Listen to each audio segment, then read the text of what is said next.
Welcome to GDPR by Noor. In this lesson, we will talk about starting point of any organization working toward GDPR compliance, the gap analysis. Before we can fix anything, we need to know what is broken. That is exactly what a gap analysis helps you do, why GDPR requires it, and what it looks like in practice. Let's get started.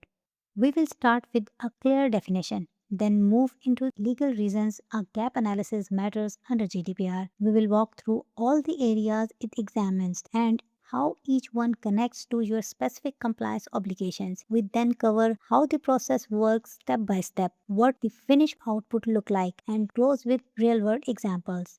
A gap analysis is a structured assessment. You take your organization's current practices and compare them directly against what GDPR requires, where your practices fall short of the requirement, and that shortfalls is the gap. The output is the documented picture of what needs to change and which article requires it. It's not one-time exercise. As your organization evolves, the gap can shift. So this assessment must be revisited regularly. This is not just a good practice. There is a legal foundation here. Article 24, Clause 1 requires controller to implement appropriate measures and, where proportionate, be able to demonstrate compliance. You cannot demonstrate something you have not assessed. Article 5, Clause 2 reinforces this through accountability principle. Compliance must be proven, not assumed. Recital 74 places that responsibility firmly on the controller. A gap analysis is how you begin building the evidence that satisfies those obligations.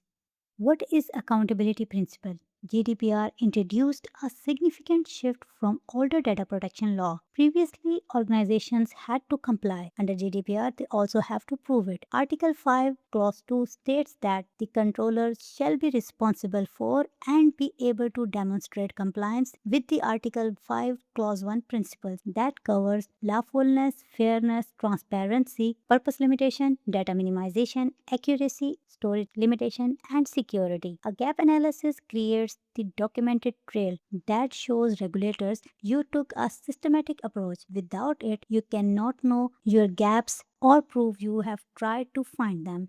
A GDPR gap analysis is wide-ranging. The first group of areas includes lawful basis under Article 6, where a common gap is processing without documenting which of 6 lawful bases applies. Special category data under Article 9 requires more strict conditions that must be verified. Privacy notices under Article 13 and 14 are frequently incomplete or missing entirely. Data subject rights procedures under Article 15 to 22 must be in place and operable. And consent under Article 7 must meet strict conditions for collection, recording, and withdrawal.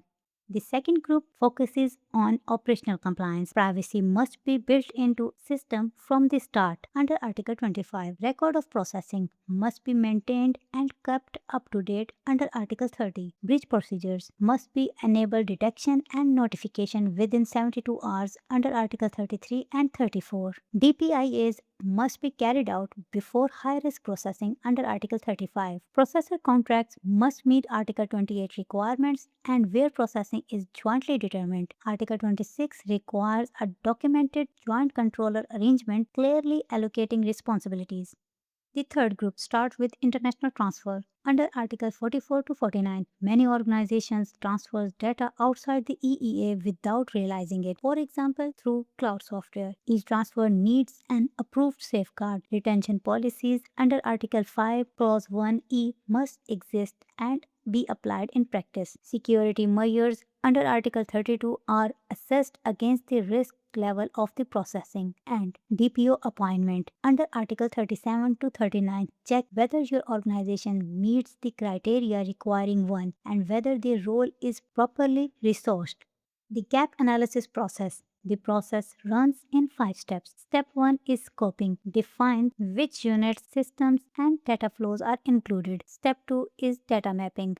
Identify all personal data processed, where it flows, and who handle it. This also feeds your Article 30 records. Step 3 is assessment. Compare each GDPR requirement against your current practices. Step 4 is gap identification. Document every shortfall with the relevant article referenced. Step 5 is prioritization and remediation planning. Rank gaps by risk and assign honors and deadlines to each fix.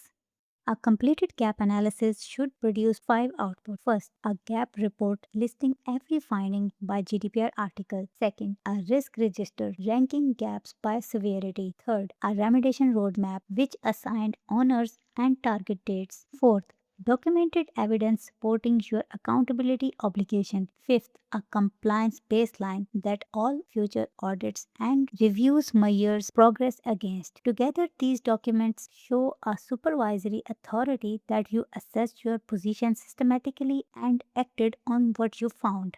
Gap analysis versus audit.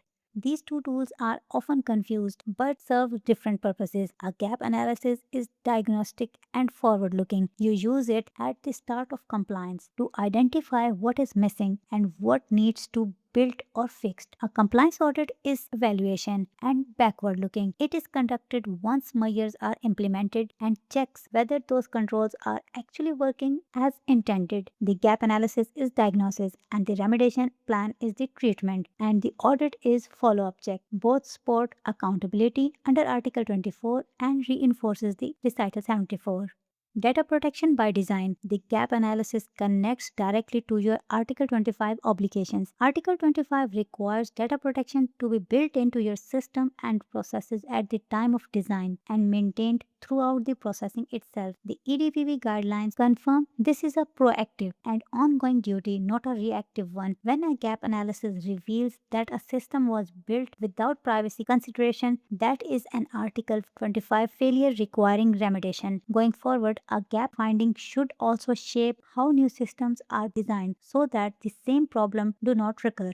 Practical example. A company collects customer email addresses for marketing. They have no documented lawful basis, no privacy notice at point of collection, and no unsubscribe process. Gap identified. Article 6, Clause 1, no lawful basis documented. Article 13, Clause 1, no privacy notice provided at collection. Article 7, Clause 3, no withdrawal mechanism. Article 21, Clause 2, no opt-out for direct marketing applies. Remediation required. You can fix it, choose and document the lawful basis, add a compliant privacy notice at sign up, and implement either consent and withdrawal mechanism. A marketing opt out plus e-privacy opt in. A GDPR gap analysis compares your current practices against legal requirements and documents every shortfall as required by Article 5, Clause 2 accountability. It covers all areas lawful basis, rights, security, contracts, transfers, retentions, and governance, and produces clear outputs, a gap report, risk register, and remediation roadmap. It's not one-time exercise. As your organization changes, the analysis must be repeated to keep compliance current. If you want to understand your real compliance position and close the gaps quickly, book a free GDPR consultation. We will review your current setup, identify priority risks, and outline a practical path to compliance. No obligation.